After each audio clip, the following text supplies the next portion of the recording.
Verb forms. Verb यानी verb की शक्लें। Verb की शक्लें कितनी हैं? 5। Verb forms 5। Number 1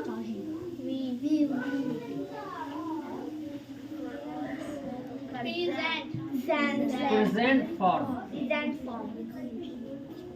present form जिसको क्या कहा जाता है? V1। समझे? प्रेजेंट फॉर्म को शॉर्ट में क्या कहा जाता है? V1। उसके बाद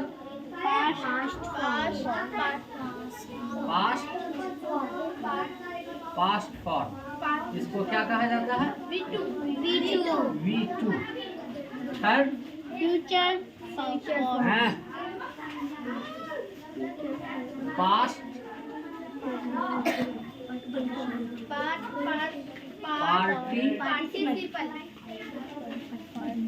participle form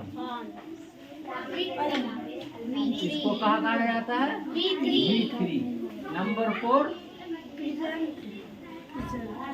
present participle form इसको क्या कहा जाता है? Verb form. और इसको प्रेजेंट पार्टिसिपल फॉर्म को और क्या कहा जाता है?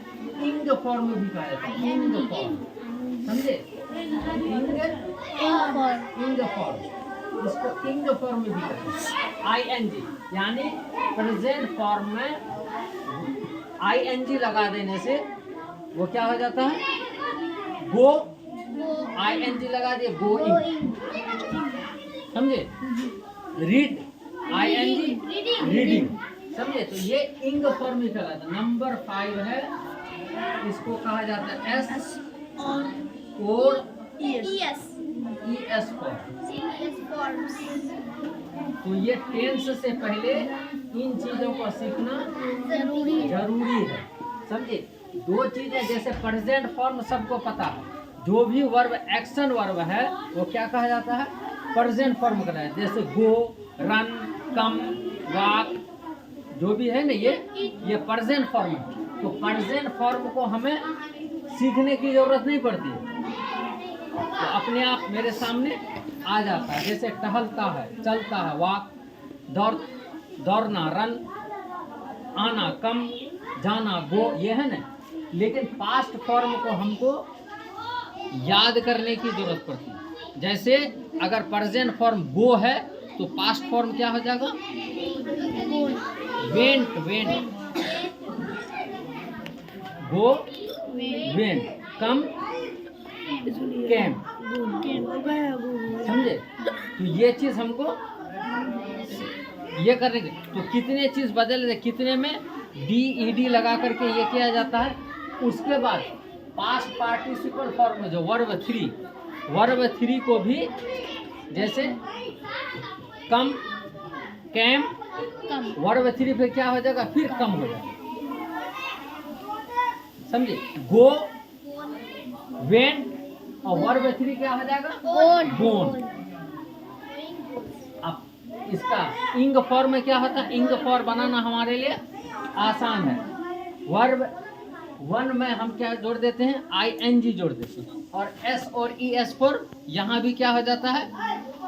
S जोड़ने से और ES जोड़ने से वर्ब 5 हो जाता है। लेकिन इसका क्या है? अलग अलग रूल्स नियम है। कहाँ S जोड़ा जाएगा, कहाँ ES जोड़ा जाएगा। जैसे COME लास्ट में मेरा क्या है? E क्या है? वोवेल है, तो वहाँ हम इस S जोड़ देंगे। COME S, E पहले से दिया हुआ है। गो है, GO गो, वहाँ भी लास्ट में वोवेल है, लेकिन वहाँ S जोड़ना नहीं पड़ता, वहाँ ES जोड़ना पड़ता है। GOES goes. WAL के वॉक लास्ट में क्या कॉन्सोनेंट है के, वहाँ हमको S जोड़ना पड़ता है। तो ये रूल्स ये बताने की जरूरत, ये समझाने की जरूरत। अभी फिलहाल टेंस में पहुँचने से पहले हमको क्या, क्योंकि वहाँ पर टेंस में ये 5 फॉर्म्स की हमको ज़रूरत पड़ेगी। प्रेजेंट फॉर्म में समझे। उसके बाद पास्ट, ये क्या कहते हैं, प्रेजेंट टेंस में अलग पड़ेगी, पास्ट टेंस में अलग पड़ेगा, फ्यूचर टेंस अलग पड़ेगा। फिर हर ये तीनों टेंस का अलग अलग 4 ये है, सिंपल है, समझे। अब जैसे सिंपल प्रेजेंट पढ़ेंगे, प्रोग्रेसिव प्रेजेंट पढ़ेंगे, वहां पर इन चीजों की क्या पड़ेगी, जरूरत पड़ेगी। तो ये पांचों को याद कर लेना जरूरी है और इनको शॉर्ट में करते हैं V1, V2, V3, V4, V5। V1 क्या है, प्रेजेंट फॉर्म, V2 क्या है, पास्ट फॉर्म, V3 क्या है, पास्ट पार्टिसिपल फॉर्म, 4 क्या है, प्रेजेंट पार्टिसिपल फॉर्म या उसको इंग फॉर्म कहते हैं, और नंबर 5 क्या है, S और ES फॉर्म, S और ES फॉर्म। समझ गए। चलो इसको ये करो।